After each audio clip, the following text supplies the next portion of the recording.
ಸ್ನೇಹಿತರೆ, ಜ್ಯೋತಿಷ್ಯ ತರಗತಿಯ ಎಲ್ಲ ಪಾಠಗಳನ್ನು ಅತ್ಯಂತ ಶ್ರದ್ಧೆಯಿಂದ ಕಲಿತಾ ಇರೋ ನಿಮಗೆಲ್ಲ ಅಭಿನಂದನೆಗಳು.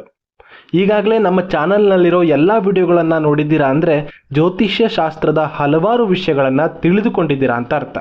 ಹಾಗಾಗಿ ಈ ಗ್ರಹಗಳ ಡಿಗ್ರಿಯ ಬಗ್ಗೆ ವಿವರಿಸೋದಕ್ಕೆ ಇದು ಸರಿಯಾದ ಸಮಯ ಅಂತ ಭಾವಿಸ್ತೀನಿ. ಇದರಲ್ಲಿ ಗೊಂದಲ ಪಡುವಂಥ ಯಾವುದೇ ಅಗತ್ಯ ಇಲ್ಲ. ಸುಲಭವಾಗಿ ಅರ್ಥವಾಗುವಂತೆ ನಾನು ನಿಮಗೆ ವಿವರಿಸ್ತೀನಿ. ಇಡೀ ಜಾತಕ ಕುಂಡಲಿಯನ್ನು ಒಂದು ವೃತ್ತಾಕಾರವಾಗಿ ತೆಗೆದುಕೊಂಡ್ರೆ ಒಟ್ಟಾರೆಯಾಗಿ 360 ಡಿಗ್ರಿಗಳು ಬರುತ್ತೆ ಅನ್ನೋದು ನಿಮಗೆ ಗೊತ್ತು. ಈ 360 ಡಿಗ್ರಿಯನ್ನು 12 ಮನೆಗಳಿಗೆ ಸಮಾನವಾಗಿ ಭಾಗಿಸಿದರೆ ಪ್ರತಿ ಮನೆಗೂ 30 ಡಿಗ್ರಿಗಳಂತೆ ಸಮಾನವಾಗಿ ಹಂಚಬಹುದು. ಇಷ್ಟೇ ಸಿಂಪಲ್. ಇದರಲ್ಲಿ ಮತ್ತೆ ಲೆಕ್ಕಾಚಾರ ಮಾಡುವಂಥದ್ದೇನೂ ಇಲ್ಲ. ಜಾತಕದ ಪ್ರತಿ ಮನೆಗಳಿಗೆ 30 ಡಿಗ್ರಿ ಸಮಾನವಾಗಿ ಬರುತ್ತೆ. ಈಗ ಈ ಡಿಗ್ರಿಗಳ ಆಧಾರದ ಮೇಲೆ ನಿಮ್ಮ ಜಾತಕದಲ್ಲಿ ಬೇರೆ ಬೇರೆ ಮನೆಗಳಲ್ಲಿರೋ ಗ್ರಹಗಳು ಎಷ್ಟು ಶಕ್ತಿಯನ್ನು ಹೊಂದಿದೆ ಅನ್ನೋದನ್ನು ಅವುಗಳ ಡಿಗ್ರಿಯನ್ನು ನೋಡಿದ ಕೂಡಲೇ ಅರ್ಥ ಮಾಡ್ಕೋಬಹುದು. ಉದಾಹರಣೆ ಕೊಡೋಕ್ಕೂ ಮುಂಚೆ ಈ ಡಿಗ್ರಿಯ ಆಧಾರದ ಮೇಲೆ ಗ್ರಹಗಳ ಶಕ್ತಿ ಹೇಗೆ ತಿಳಿಯೋದು ಅನ್ನೋದನ್ನು ಹೇಳ್ತೀನಿ ನೋಡಿ. ಡಿಗ್ರಿಗಳ ಆಧಾರದ ಮೇಲೆ ಗ್ರಹಗಳನ್ನು 4 ಅವಸ್ಥೆಗಳು ಅಂತ ಗುರುತಿಸಲಾಗಿದೆ. ಬಾಲ್ಯಾವಸ್ಥೆ, ಯೌವನಾವಸ್ಥೆ, ವೃದ್ಧಾವಸ್ಥೆ ಮತ್ತು ಮೃತಾವಸ್ಥೆ ಅಂತ. ಈ ಮೃತಾವಸ್ಥೆಯನ್ನು ಬಹಳಷ್ಟು ಜನ ಜ್ಯೋತಿಷ್ಯರು ಅಷ್ಟು ಸೀರಿಯಸ್ ಆಗಿ ತೆಗೆದುಕೊಳ್ಳೋದಿಲ್ಲ.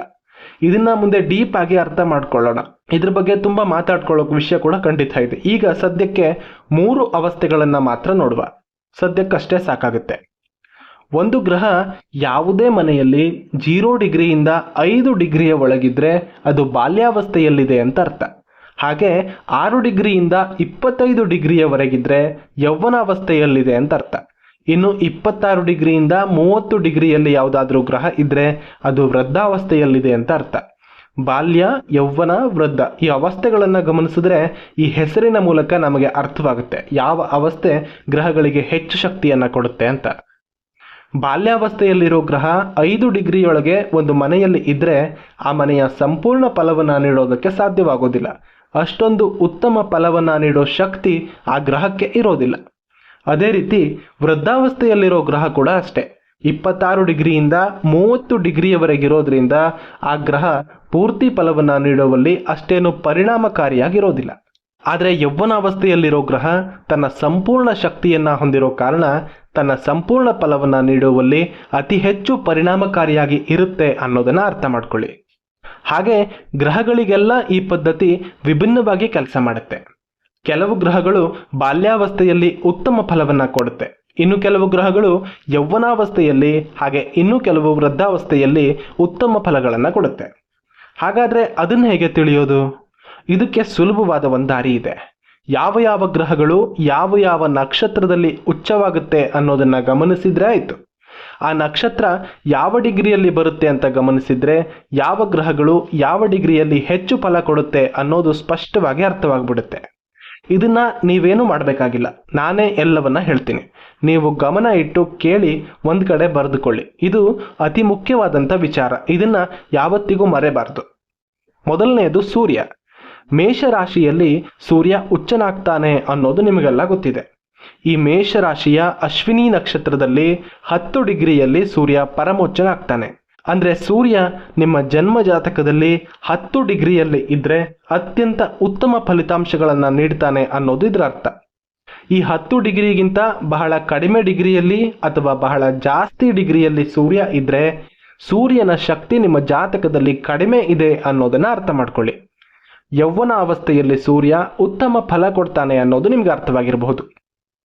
ಇನ್ನು ಚಂದ್ರ ವೃಷಭ ರಾಶಿ ರೋಹಿಣಿ ನಕ್ಷತ್ರದಲ್ಲಿ 3 ಡಿಗ್ರಿಯಲ್ಲಿ ಪರಮೋಚ್ಚನಾಗ್ತಾನೆ. ಇದರ ಅರ್ಥ ಚಂದ್ರ ಬಾಲ್ಯಾವಸ್ಥೆಯಲ್ಲಿ ಉತ್ತಮ ಫಲವನ್ನು ಕೊಡ್ತಾನೆ. ಕುಜ ಮಕರ ರಾಶಿಯಲ್ಲಿ ಧನಿಷ್ಠ ನಕ್ಷತ್ರದ 28 ಡಿಗ್ರಿಯಲ್ಲಿ ಪರಮೋಚ್ಚನಾಗ್ತಾನೆ. ಅಂದರೆ ಇಲ್ಲಿ ಕುಜ ವೃದ್ಧಾವಸ್ಥೆಯಲ್ಲಿ ಉತ್ತಮ ಫಲವನ್ನು ಕೊಡ್ತಾನೆ. ನೋಡಿ, ಕುಜನ ಸಾಧಾರಣ ಸ್ವಭಾವ ದುಡುಕು ಬುದ್ಧಿ. ಬಾಲ್ಯಾವಸ್ಥೆಯಲ್ಲಿ ಬುದ್ಧಿ ಬಲವಾಗಿರೋದಿಲ್ಲ. ಯೌವನಾವಸ್ಥೆಯಲ್ಲಿ ಆ ದುಡುಕು ಸ್ವಭಾವ ಇನ್ನಷ್ಟು ಜಾಸ್ತಿ ಆಗಿರುತ್ತೆ. ಆದರೆ ವೃದ್ಧಾವಸ್ಥೆಯಲ್ಲಿ ಯಾಕೆ ಉತ್ತಮ ಫಲ ಕೊಡ್ತಾನೆ ಅಂದರೆ ಈ ವೃದ್ಧಾವಸ್ಥೆಯಲ್ಲಿ ಅಪಾರ ಅನುಭವ ಬಂದಿರುತ್ತೆ. ಹಾಗೆ ಆ ಅನುಭವದ ಕಾರಣ ಈ ಅವಸ್ಥೆಯಲ್ಲಿ ಮೆಚುರಿಟಿಯನ್ನು ಹೊಂದಿರೋ ವ್ಯಕ್ತಿಯಾಗಿ ಕುಜನಿಂದ ಒಳ್ಳೆಯ ಫಲಗಳನ್ನು ನಿರೀಕ್ಷೆ ಮಾಡಬಹುದು. ಇನ್ನು ತನ್ನ ಸ್ವಂತ ಮನೆ ಕನ್ಯಾದಲ್ಲಿ ಉತ್ತರ ಪಾಲ್ಗುಣಿ ನಕ್ಷತ್ರದಲ್ಲಿ 15 ಡಿಗ್ರಿಯಲ್ಲಿ ಪರಮೋಚ್ಚ ಸ್ಥಿತಿಯನ್ನ ಹೊಂದ್ತಾನೆ. ಅಂದ್ರೆ ಬುಧ ಕೂಡ ಯೌವನಾವಸ್ಥೆಯಲ್ಲಿ ಉತ್ತಮ ಫಲಗಳನ್ನ ನೀಡ್ತಾನೆ ಅನ್ನೋದು ಅರ್ಥ. ಗುರು ಕರ್ಕಾಟಕ ರಾಶಿಯಲ್ಲಿ ಪುನರ್ವಸು ನಕ್ಷತ್ರದಲ್ಲಿ 5 ಡಿಗ್ರಿಯಲ್ಲಿ ಪರಮೋಚ್ಚ ಸ್ಥಿತಿಯನ್ನ ಹೊಂದ್ತಾನೆ. ಅಂದ್ರೆ ಬಾಲ್ಯಾವಸ್ಥೆಯ ಕೊನೆಯ ಘಟ್ಟದಲ್ಲಿ ಯೌವನಾವಸ್ಥೆಯ ಮುಂಚಿತವಾಗಿ ಉತ್ತಮ ಫಲಗಳನ್ನ ಕೊಡ್ತಾನೆ. ಶುಕ್ರ ಮೀನರಾಶಿಯ ರೇವತಿ ನಕ್ಷತ್ರದ 27 ಡಿಗ್ರಿಯಲ್ಲಿ ಶುಕ್ರ ಪರಮೋಚ್ಚನಾಗ್ತಾನೆ. ಅಂದ್ರೆ ವೃದ್ಧಾವಸ್ಥೆಯಲ್ಲಿ ಶುಕ್ರ ಉತ್ತಮ ಫಲಗಳನ್ನ ನೀಡ್ತಾನೆ ಅಂತ ಅರ್ಥ ಮಾಡ್ಕೋಬಹುದು. ಶನಿ ತುಲಾ ರಾಶಿಯಲ್ಲಿ ಸ್ವಾತಿ ನಕ್ಷತ್ರದಲ್ಲಿ 20 ಡಿಗ್ರಿಯಲ್ಲಿ ಪರಮೋಚ್ಚ ಸ್ಥಿತಿಯನ್ನ ಹೊಂದ್ತಾನೆ. ಶನಿ ಕೂಡ ಯೌವನಾವಸ್ಥೆಯಲ್ಲೇ ಉತ್ತಮ ಫಲಗಳನ್ನ ಕೊಡ್ತಾನೆ. ರಾಹು ಮತ್ತು ಕೇತು ಇವು ಕೂಡ ಯೌವನಾವಸ್ಥೆಯಲ್ಲಿ ಅಂದ್ರೆ 20 ಡಿಗ್ರಿಯಲ್ಲಿ ಉತ್ತಮ ಫಲಗಳನ್ನ ನೀಡುತ್ತೆ. ನೋಡಿ, ಗ್ರಹಗಳ ಬಲವನ್ನ ತಿಳಿಯೋಕೆ ಕೇವಲ ಈ ಡಿಗ್ರಿ ಮಾತ್ರ ಸಾಕಾಗುವುದಿಲ್ಲ. ಇನ್ನೂ ಕೂಡ ಬಹಳಷ್ಟು ವಿಧಾನಗಳಿದೆ. ಅವುಗಳಲ್ಲಿ ಈ ಡಿಗ್ರಿ ಮೂಲಕ ಕಂಡುಹಿಡಿಯೋ ವಿಧಾನ ಕೂಡ ಒಂದು. ಗ್ರಹಗಳ ಬಲವನ್ನ ಮುಖ್ಯವಾಗಿ 6 ಬಲಗಳಲ್ಲಿ ಈ ಗ್ರಹಗಳ ಶಕ್ತಿಯನ್ನ ಅಳತೆ ಮಾಡಲಾಗುತ್ತೆ. ಅವುಗಳಿಗೆ ಷಡ್ಬಲ ಅಂತ ಕರೆಯಲಾಗುತ್ತೆ.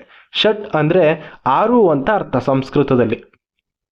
ಸ್ಥಾನಬಲ, ದಿಗ್ಬಲ, ಕಾಲಬಲ, ಚೇಷ್ಟಾಬಲ, ನೈಸರ್ಗಿಕ ಬಲ, 6ನೆಯದ್ದು ದೃಕ್ಬಲ.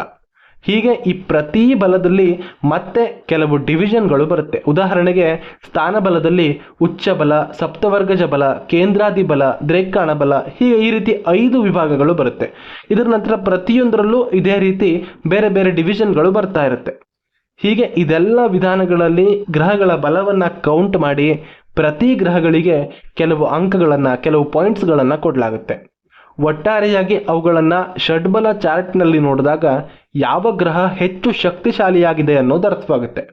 ಇದೆಲ್ಲ ತುಂಬಾ ಇಂಟ್ರೆಸ್ಟಿಂಗ್ ಟಾಪಿಕ್ಗಳು. ನಿಮ್ಗೆ ಇದನ್ನೆಲ್ಲ ಕೇಳಿದ್ರೆ ಅಯ್ಯೋ ಇಷ್ಟೆಂದೆಲ್ಲ ಇದೆಯಾ ಅಂತ ತಲೆ ಕೆಡಿಸ್ಬೋದು.